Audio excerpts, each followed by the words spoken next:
வணக்கம் நண்பா, welcome to internet Tamizha YouTube channel.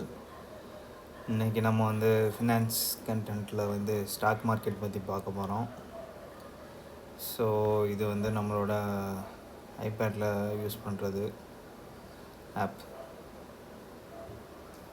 So இதில் வந்து நான் எடுத்து வச்சுருக்கேன். இந்த ஆப்பில் வந்து நீங்கள் ஐபேட் இல்லைன்னா iOS யூஸ் பண்ணிங்கன்னா இவங்களோட ப்ரொப்ரேட்டரி ஆப் இருக்கும். ஸோ இதில் வந்து நான் உங்களுக்கு பிஸ்னஸ் நியூஸு, ஜென்ரலாக அதை பற்றின ஸ்டாக் வந்து ட்ராக் பண்ணணும். இங்கே நீங்கள் வேறு எதுவும் டிமேட்டாக வச்சுருக்கீங்கன்னா அதுலேயும் நீங்கள் பார்க்கலாம். மற்றபடி வேறு எதுவும் நீங்கள் ட்ராக் பண்ணணுன்னா இதை ட்ரை பண்ணி பாருங்கள், நல்லாயிருக்கு. iOS வச்சுருக்கீங்கன்னா கண்டிப்பாக இது ஃப்ரீயாக தான் இருக்கும் எல்லாருக்குமே. ஸோ இதை ட்ரை பண்ணி பாருங்கள். ஸோ இந்த வீடியோ காணொளி பார்க்குறதுக்கு முன்னாடி எந்த ஒரு பை ஆர் செல் ரெக்கமெண்டேஷனுமே கிடையாது. எனக்கு பாப்புலராக தெரிஞ்ச ஸ்டாக்ஸ்லாம் கொஞ்சம் எடுத்து வச்சுருக்கேன்.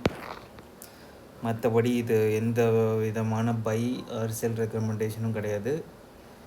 நான் வந்து செபி ரெஜிஸ்டர்டு அட்வைஸரும் கிடையாது. அதுக்கு ப்ரிப்பேர் பண்ணிக்கிட்டு இருக்கேன். லைசன்ஸ் வாங்கிட்டேன்னா நான் எப்படி சொல்கிறதுனா சஜஷன்லாம் கொடுக்கலாம். இப்போதைக்கு இதை பற்றின சும்மா ஓவர்வியூ மாதிரி தான் பார்த்துட்ருக்கேன். ஸோ இது எதுவும் பை ஆர் செல் எதுவுமே கிடையாது. ஏன்னா இந்த வருஷம் பயங்கர மார்க்கெட் கிராஷ் ஆகும் அப்படின்னு சொல்கிறாங்க. ஸோ எதுவும் லாஸ் கீஸ் பண்ணிடாதீங்க. இந்த கோல்டு பீஸ் வேணால் நீங்கள் நான் இது வரைக்கும் கேட்ட வரைக்கும் நீங்கள் ஓவரால் 10 வருஷம் ட்ரெண்டும் பார்க்கலாம்.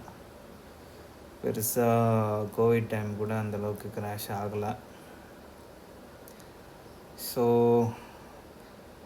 எப்படி வந்து கோல்டு பி தான் நமக்கு வந்து நம்மளோட ரூபாவோட மதிப்பிழப்பை வந்து காமிக்குது.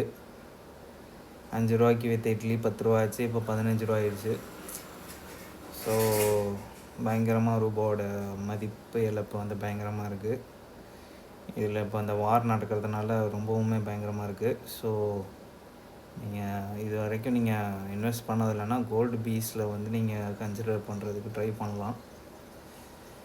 ஸோ இது வந்து ஒரு என்னோடய ஒப்பீனியன் தான் ஷேர் பண்ணுறேன். ஸோ நிறையா நீங்கள் இந்த கிளாடு இல்லைன்னா ChatGPT இதிலெல்லாம் ஒரு தடவை கேட்டு பாருங்கள். மேக்ஸிமம் நிறையா ஃபினான்ஷியல் அட்வைசர்ஸ்லாம் அந்த கோல்டு பீஸ் சொல்லுவாங்க. ஸோ அதை பற்றி தான் இந்த வீடியோவில் பார்க்குறோம். லாஸ்ட் 1 இயரில் பாருங்கள் செம்ம ஃப்ளக்சுவேஷன் ஆகிருக்கு. 6 மந்தில் பார்க்கும்போது இன்னும் பயங்கரமாக ஃப்ளக்சுவேட் ஆகிருக்கு. 3 மந்த்ஸ்லலாம் அங்கே பாருங்கள் 146 வரைக்கும் போயிருக்கு. ஸோ இப்போலேருந்து 20 ரூபா வந்து அதிகமாகிறதுக்கு வாய்ப்பு அதிகமாக இருக்குது.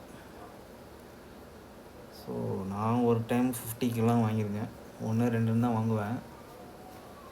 ஸோ டெய்லி ஒன்று கூட நீங்கள் அதை வாங்கினீங்கன்னா செம்ம நல்லா தான் இருக்கும். நான் வாங்கி ஒரு 55-60க்கெலாம் வேறு விற்றுட்டேன். அப்படியே வச்சு அந்த டைமில் எனக்கு கொஞ்சம் காசு தேவைப்பட்டுச்சுன்னு விற்றுட்டேன். அதுக்கப்புறம் நான் விற்றதுக்கப்புறம் பார்த்தா டபுள் ஆயிடுச்சு. ஸோ என்றைக்குமே 100% விற்காதீங்க. ஒரு 30%, 10% வச்சுக்கோங்க. ரொம்ப ஃப்ளாப் ஆக போகுது அப்படின்னா வைக்கலாம். அந்த மாதிரி கம்பெனி நீங்கள் வாங்கிடவே கூடாது.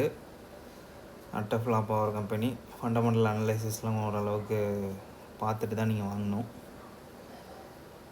So maximum gold bees, IT bees, அதுக்கப்புறம் ஆட்டோ அந்த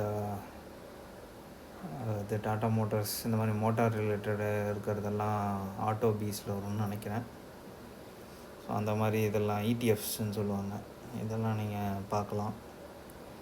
ஒரு செபி ரெஜிஸ்டர்டு அட்வைசர் ஒரு கன்சல்ட் பண்ணிக்கிறது நல்லது.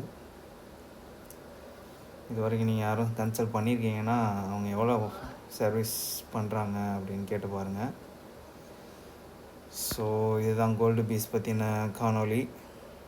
இந்த வீடியோ உங்களுக்கு பிடிச்சிருந்துச்சுன்னா கண்டிப்பாக சப்ஸ்கிரைப் பண்ணிடுங்க. நன்றி, வணக்கம்.